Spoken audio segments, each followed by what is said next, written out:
Bienvenidas y bienvenidos a Morras en Deconstrucción, su podcast que les dará la dosis semanal de feminismo con un toque de existencialismo y comedia. Con sus irreverentes favoritas, Fernanda y Argelia, y el tema de hoy es Nacimos Feministas.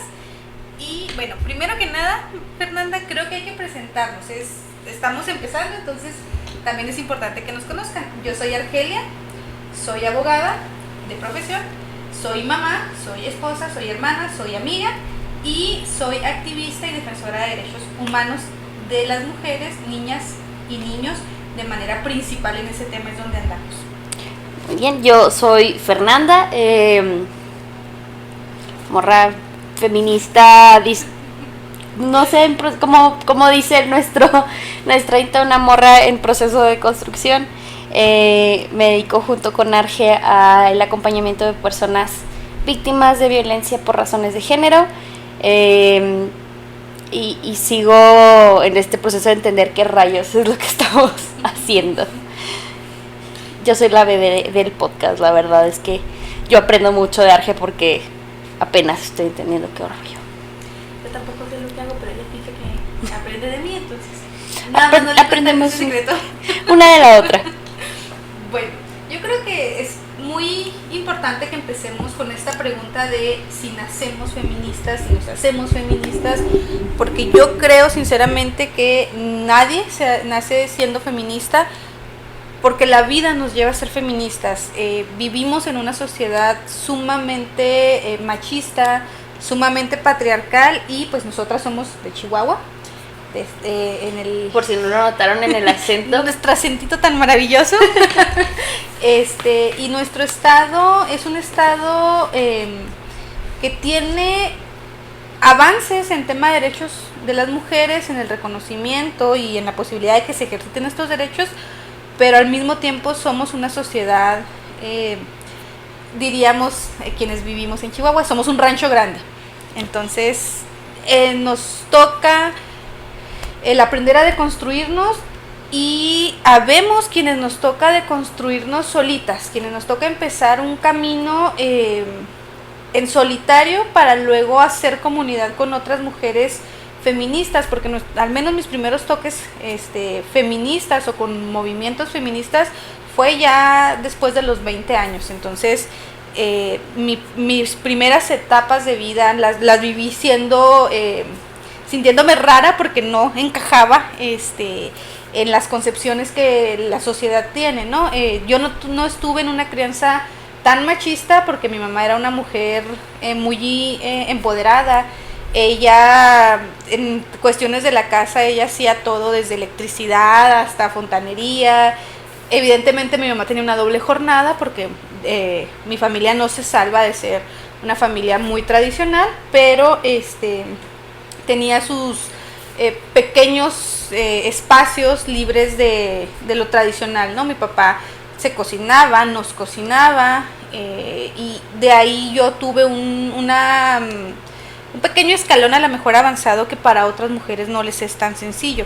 Entonces creo que no nacemos feministas, el camino andado nos hace ser feministas, y por fortuna a mí me tocó hacerme feminista desde chocar con mujeres feministas como mi maestra Cata Espino en la universidad, que yo creo que fue el primer roce con una feminista que yo pudiera reconocer y ubicar como feminista, porque pues para quienes no conocen a la buena Cata Espino, ella es una mujer altísima y súper entrona, y ella siempre hablaba de feminismos, y mis amistades, mis compañeras, compañeros no la veían como del todo bien porque era esta parte, no se salía de los estándares que tenemos marcados.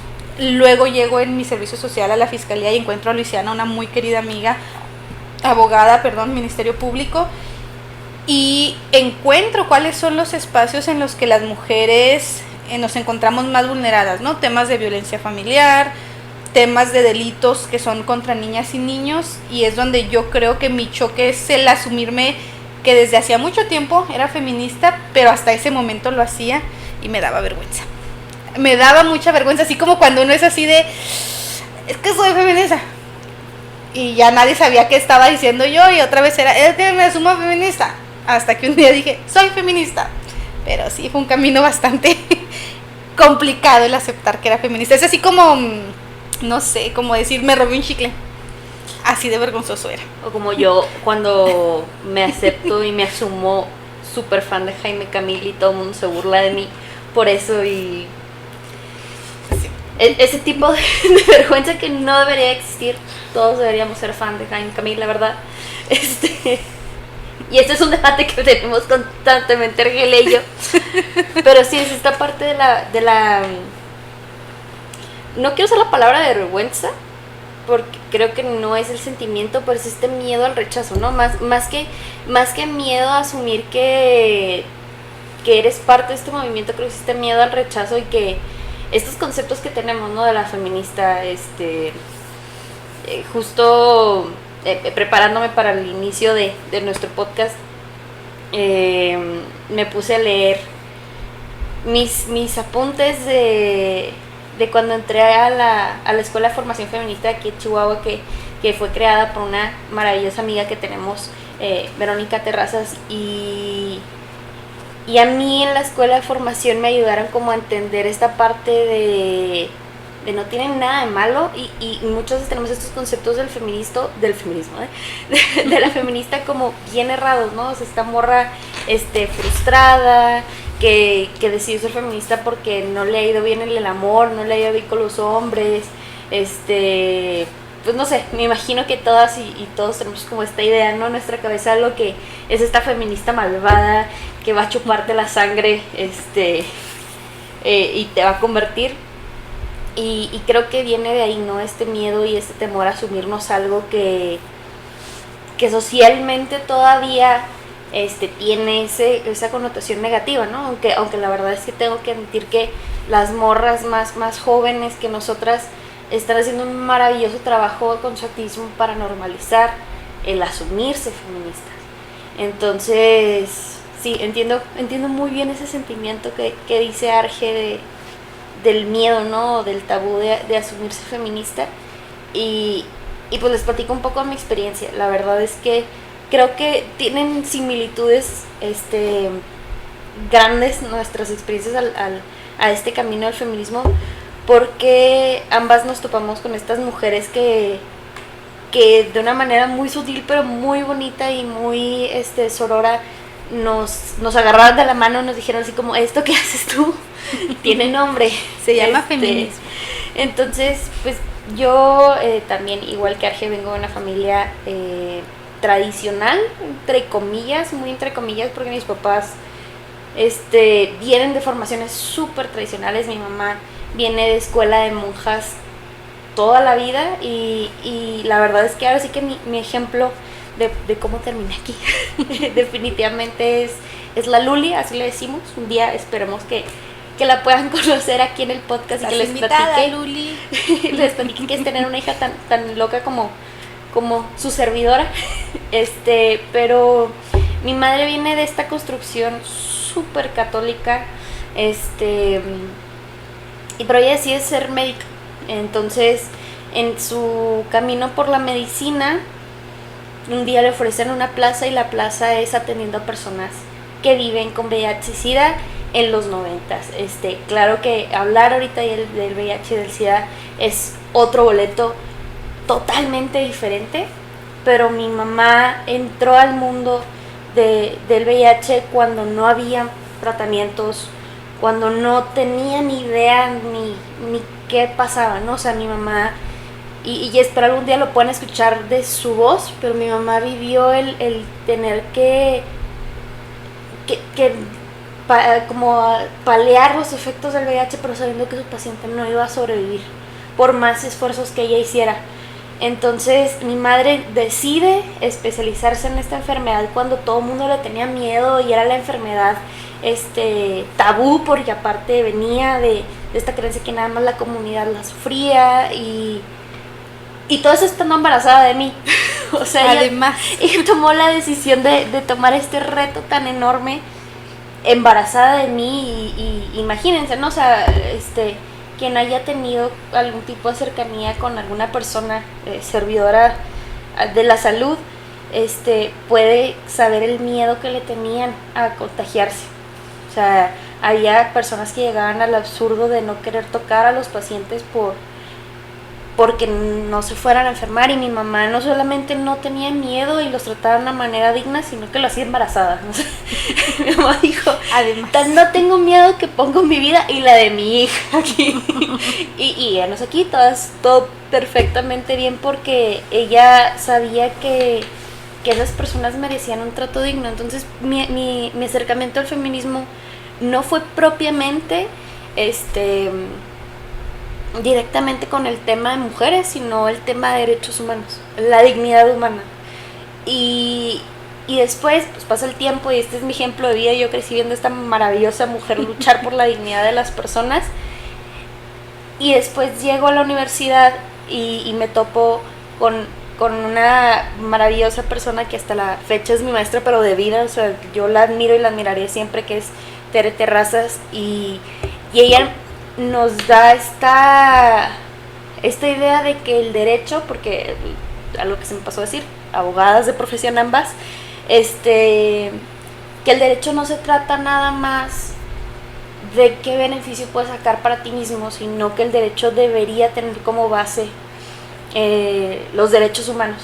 Entonces yo, entrando al mundo de los derechos humanos, conozco a otra de mis grandes maestras, que es Arely, y Arely me introduce a este mundo del feminismo, ¿no? Arely ya termina de explotar la duda que tenía yo sobre el tema de los derechos de las mujeres, y me acerca como voluntaria al Centro de Derechos Humanos de las Mujeres de aquí a Chihuahua, una asociación civil que tiene ya 15 años, sí, este año fue su quinceañera, luchando por los derechos de las mujeres, por la vida digna, y sobre todo por el tema de la violencia por razones de género con niñas y adolescentes y mujeres, ¿no? Entonces, a mí mi camino para llegar al feminismo fue como muy despacio, o sea, literal muy despacio, y llegó un punto en el que le perdí el miedo a la palabra, pero tengo que admitir que para mí fue relativamente sencillo perderle el miedo a la palabra, porque estaba rodeada de mujeres feministas. Uh-huh.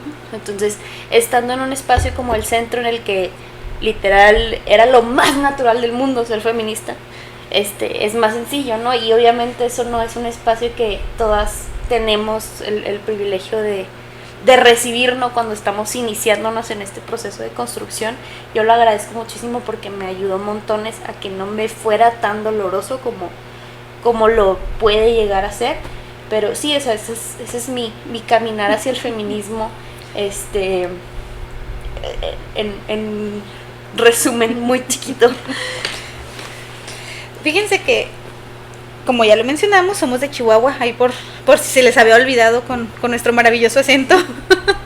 Y yo fui Ministerio Público de la Fiscalía Especializada en Atención a Mujeres Víctimas del Delito por Razones de Género, así de largo el nombre, por 7 años. La Fiscalía empieza en 2012. Y yo creo que hay que hacer aquí un paréntesis. Creo que es importante mencionarlo porque a final de cuentas es a donde vamos a estar regresando constantemente en un futuro, que nos estén escuchando y viendo. Chihuahua es un estado que tiene una sentencia por la omisión, por ser un estado feminicida, por ser un estado solapador que permite que existan feminicidas, incluso que protege a los feminicidas. En Ciudad Juárez hay un campo de mujeres muertas, está el caso Campo Algodonero precisamente. Son mujeres que desaparecían, las familias llegaban ante la autoridad y la autoridad era omisa, era lesiva. Por decirlo en palabras más coloquiales, el típico se fue con el novio a andar de fiesta, al rato llega, no sabemos, ¿no? Todos esos discursos tan maravillosos de nuestras autoridades, pues todo eso fue recibido por las familias de estas jóvenes, porque aparte creo que es importante decir, o sea, eran mujeres muy jóvenes, quienes desaparecen y al fin y al cabo fueron encontradas en este campo, y como dice Arge, ¿no? O sea, creo que es importante que como escuchas de este podcast puedan saber de dónde nace nuestro compromiso con el tema, ¿no? O sea, creo que hay miles de feminismos, ¿no? Y que vienen de diferentes lugares, y creo que es importante que expresemos que nuestro feminismo viene de ahí, ¿no? De la violencia feminicida, al fin y cuentas. Exactamente. Y volviendo al campo algodonero, Chihuahua, México como estado, recibe una sentencia por la Corte Interamericana de Derechos Humanos. Básicamente en la sentencia le dicen: eres un estado que permite la violencia de género, eres un estado que permite que maten mujeres, que violen mujeres, te burlas de las familias de estas mujeres y tienes obligaciones. Entonces empiezan a tener más cuidados con las investigaciones cuando se trata de un feminicidio. Se acuña el término feminicidio porque para México era algo inexistente esa palabra. Después hablaremos de Marcela Lagarde y del feminicidio, que Marcela Lagarde es una mujer estudiosa del feminismo, es una mujer estudiosa de los derechos humanos, de la sociología, y acuña el término feminicidio. Que lo trae desde la cultura anglosajona, del femicide, pero ella lo adapta a nuestra, pues, a la cultura latinoamericana, ¿no? Porque también eso, no podemos esperar que las experiencias de las feministas y de la violencia sea igual en todo el mundo, ¿no? O sea, nosotros les hablamos desde la experiencia de, muy específicamente del norte del país y de este espacio en el que es conocido internacionalmente por maltratar a sus mujeres, pero en general, o sea, les podemos hablar de la experiencia latinoamericana, pero no podemos hablar desde la experiencia de una mujer en el Medio Oriente, ¿no? Es sumamente distinto, y Marcela hizo un excelente trabajo aterrizándonos en esto, ¿no? En lo que vive la mujer latinoamericana, en esta violencia que puede terminar con sus vidas. El caso es que, aunque había un pequeño avance, hay un feminicidio que aquí en Chihuahua, en la ciudad de Chihuahua, es muy conocido, es el de Paloma. Paloma es una joven que es asesinada. Su cuerpo aparece curiosamente frente a lo que se conoce como C4, que es donde está concentrado parte de las áreas de análisis de la fiscalía, y la investigación iba a ser igual de mala que la de las mujeres asesinadas en Juárez, pero la mamá de Paloma, la señora Norma Ledesma, ella creo que empezó su feminismo. Creo que sería muy bueno invitarla un día para que nos platique desde dónde empieza ella a asumirse feminista, pero ella empieza una lucha por saber qué pasó con su hija y empieza a exigirle al Estado que haga lo que le toca hacer, y gracias a que Norma tiene una negociación con el Estado es que se crea una fiscalía, porque fue así de: ¿qué quieres? Y Norma les dijo: que investiguen, que sepan investigar, que sepan qué es la violencia de género, que sepan cómo se deben tratar a las víctimas de estos delitos. Y ella aspiraba a una unidad de investigación.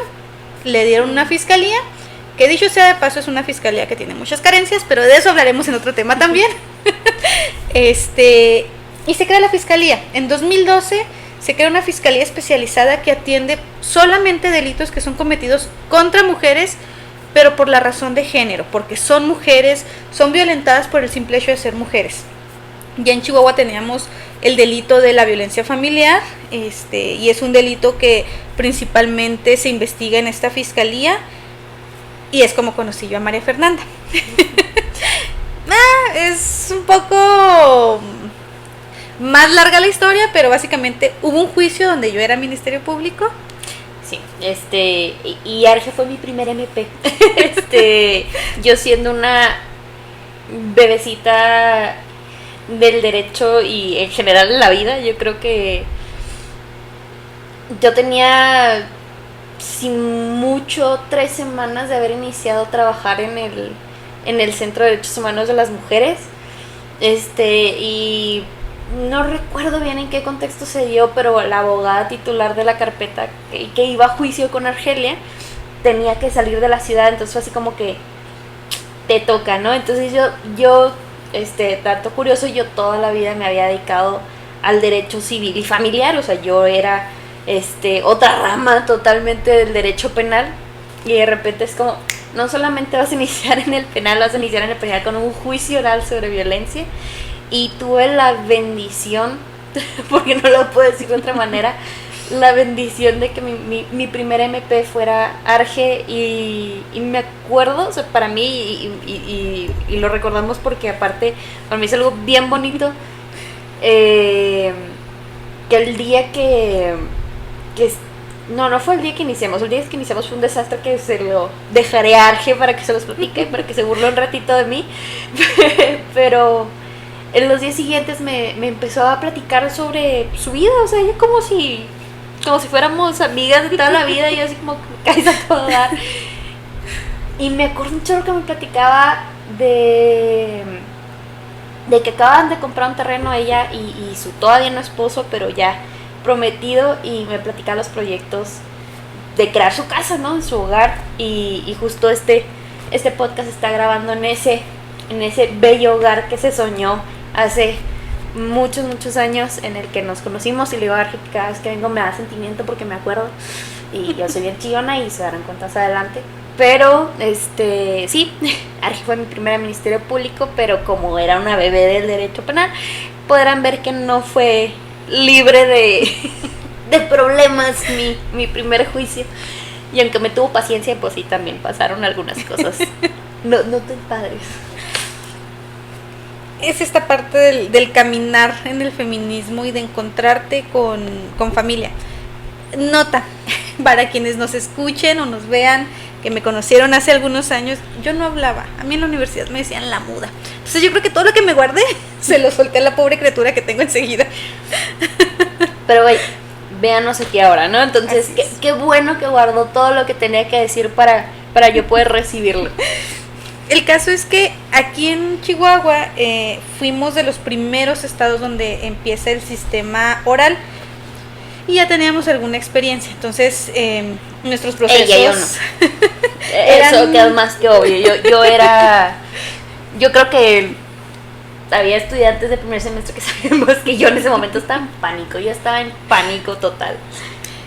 Básicamente, para quienes nunca han tenido un acercamiento a materia penal, a un juicio, las salas donde están los juicios tienen 3 escritorios: uno donde está el juez o jueza que nos toca, defensa, ministerio público y asesoría jurídica. ¿Han dado cuenta lo que ven en la típica película gringa? Como mi película favorita, que también otro tema controversial porque tengo un amor ciego por Tom Cruise, pero eso será tema de otro programa. Cuestión de honor, ¿no? Es este espacio muy intimidante donde se espera como completa seriedad y escritorios grandotes de madera y nada más quítenle el jurado, ¿no? Eso es lo único que no hay en el sistema penal mexicano, y quítenle la seriedad también. Eso me di cuenta muy rápido. O sea, Cuestión de honor me mintió sobre la seriedad que había en las salas de audiencia. Déjenme les platico cómo la conozco y cómo conoce cómo llevarse un juicio. Va acompañada por otra abogada que literal me llevaba la mano como a mi primer día de guardería, literal. Sí, iba con sus hojitas de que iba a decir, así como con un guioncito muy mona. Se sienta, iniciamos la audiencia. A mí Hollywood me falló. Te enseñó mal. Ajá, a mí no me dijeron que iba a ser así. Empezamos a hablar y la jueza le dice: no, usted no le toca hacer eso. Y la abogada, como toda mamá gallina, que si le toca, empezó una discusión muy acalorada entre la jueza diciendo no, entre la otra abogada diciendo dejen hablar a mi criatura. El caso es que para cuando ya hubo un acaloramiento, la jueza dice, una pelea como de media hora sobre si la niña o no debía hablar. La verdad es que la niña no tenía nada que decir, no sé qué, sí tenía mucho que decir, pero ya no quería hablar. Cuando la jueza dice, ándale pues, hable, que la niña hable. La niña ya tenía sus hojitas todas arrugadas entre voy a hablar, no voy a hablar. Terminó leyendo a medias. No, o sea, yo en ese momento dije yo, pues ¿para qué nací, no? O sea, estaba muerta de miedo, de vergüenza, de yo no sirvo para esto. Y yo y el síndrome de impostor somos uno mismo. Entonces imagínense de que me dicen, no vas a hablar. Y yo, cañones, es que el código dice que sí hablo, pero si usted dice que no hablo, o sea, lo que usted diga, señora juez. Y en eso entra mi defensa, así como que no, la vas a dejar hablar. Y bueno, yo creo que todos los colores posibles que podía estar. Ya después se fue bajando la intensidad del juicio y ya pudimos dialogar bien yo y la jueza y al final tuvimos una sentencia condenatoria muy bonita. Creo que fue una buena sentencia, pero el inicio de ese juicio es una joya de la comedia.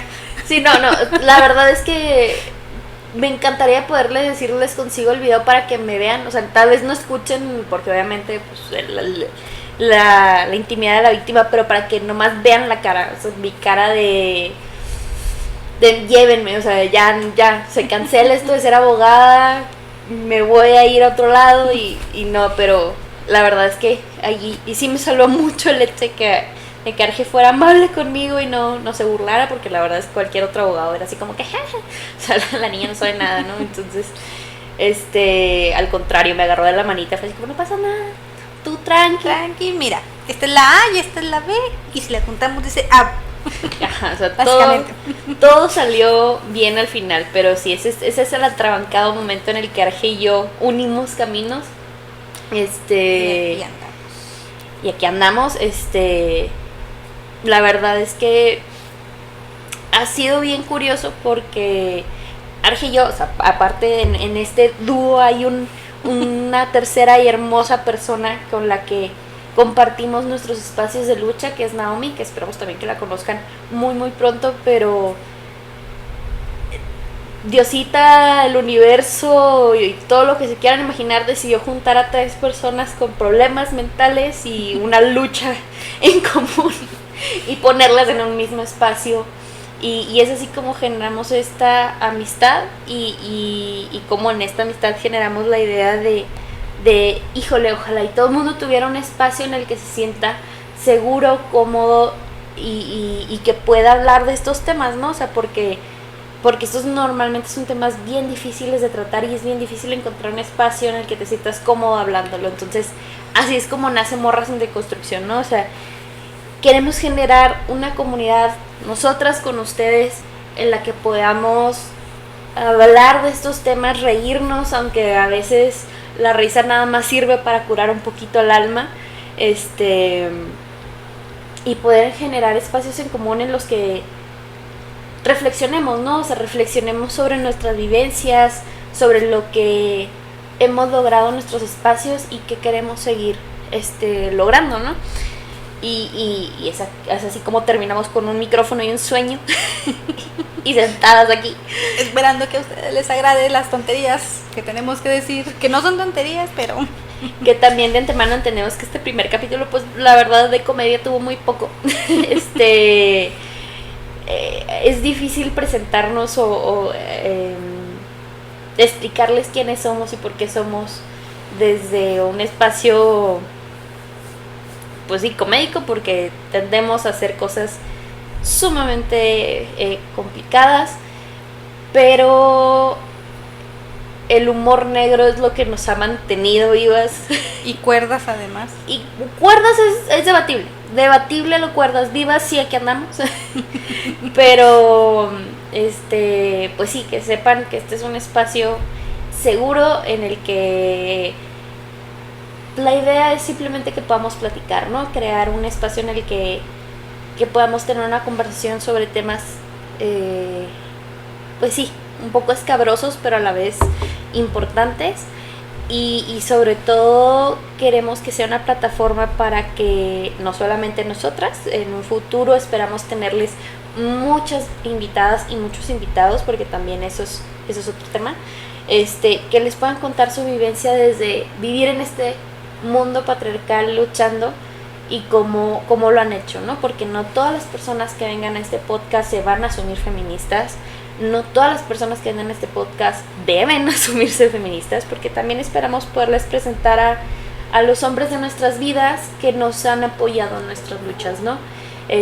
Darle este espacio a todas las personas que han aportado para que seamos quienes somos, y, y que esas personas les puedan aportar a ustedes un granito también para que ustedes tengan ese apoyo, ¿no? Y sean parte de esta familia de morras luchando por otras morras. Básicamente, porque sí queremos crear este espacio seguro que tuvimos la fortuna de tener. Yo cuando me asumí feminista inicié mis acciones entrando a espacios de mujeres que tenían toda una vida recorrida en el feminismo, mujeres que están ya en su tercera edad, mujeres que son pioneras en muchos temas de feminismo en la ciudad, en el estado, y el acogimiento que me dieron, no sé si la palabra está correcta, la forma de acogerme. Sí, sí. Suena un poco raro el acogimiento. Pero bueno, la forma en la que me recibieron, le aportaron a mi vida y siguen haciéndolo es algo que yo agradezco mucho, porque no me tocó decir soy feminista y luego todavía sentir el rechazo de todas las personas. Al contrario, es sí, vente, eres feminista, pero en el feminismo nos queremos, en el feminismo nos apoyamos. No es cierto que nos peleemos siempre. Tú a lo mejor no tienes las mismas ideas que yo, pero tú también eres feminista y yo te cuido desde donde te tengo que cuidar, que es este espacio de mucha hermandad, de mucho compañerismo, de mucha sororidad, y el voltear a ver y decir, esta ya la cagó porque lo que dijo no estaba tan bonito o porque no estaba por ahí el camino, pero no hacerte sentir una mala feminista o no hacerte sentir poco feminista. También es importante, porque luego nuestras luchas, nuestras generaciones, aunque seamos feministas, no son las mismas, y hay mujeres que les toca llegar a un mundo donde hay feministas que asumen que tenemos que tener pisos mínimos, ¿no?, para ser feministas, y chocan y se espantan, o a veces se acercan cuando tenemos eventos que a lo mejor son de temas que todavía causan rispidez, en las mareas, por ejemplo, estas mareas verdes que vienen subiendo por toda Latinoamérica buscando el tema de la despenalización del aborto. Es bien complicado cuando llegas al feminismo que vienes de una persona de 60 años, uh-huh, que su feminismo empezó con el, oye, déjame hablar, o sea, uh-huh, con el solamente quiero que me puedas elegir para votarme, ¿no? O sea, y creo que en eso Arge y yo tenemos una entrada al feminismo muy distinta. O sea, si bien es similar en nuestra historia, yo caigo en espacios, o yo entro a espacios en los que hay puras feministas jóvenes, o sea, feministas que tienen poco tiempo asumiéndose feministas. Entonces a mí me toca entrar a espacios de teorizar juntas, ¿no? De empezar a descubrirnos, qué tipo de feminismos queremos ejercer. O sea, no tanto de personas que ya saben qué están haciendo de alguna manera, sino de personas que dicen, híjole, no sé qué quiero hacer, pero sé que quiero hacer algo. Entonces, creo que en eso podemos encontrar como mucha manera de ver las diferentes visiones, ¿no? O sea, por ejemplo, pues no es lo mismo mi madre, que toda la vida se dedicó a la defensa de los derechos humanos sin saber. O sea, ella nunca le puso ni nombre ni apellido a lo que hizo toda su vida. Ella se está asumiendo feminista a sus casi 60 años, pero son vivencias distintas, pero exacto, igual de válidas. Entonces esperamos que este espacio les sea así de amable, y habrá cosas que tal vez digan no estoy de acuerdo, y es muy válido, y habrá cosas que nos digan, ¿saben qué?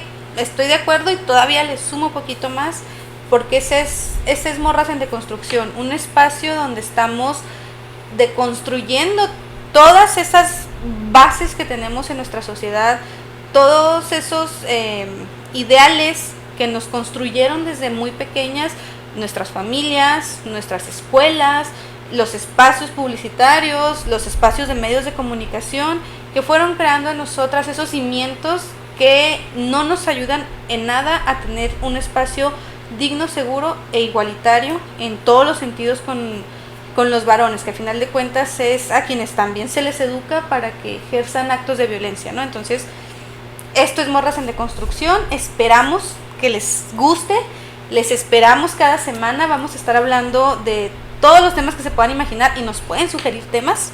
que de hecho esa es la idea, que nos sigan en nuestras redes sociales, en nuestro Instagram, en nuestro Twitter, Morras en Deconstrucción, y que podamos tener un diálogo cada semana, nosotras poder poner tal vez un tema sobre la mesa, o que ustedes nos pongan un tema sobre la mesa y poder dialogar juntas y juntos y generar este espacio seguro, y sobre todo partiendo de nadie nació siendo feminista, nadie nació deconstruido ni deconstruida, y crezcamos juntas y juntos.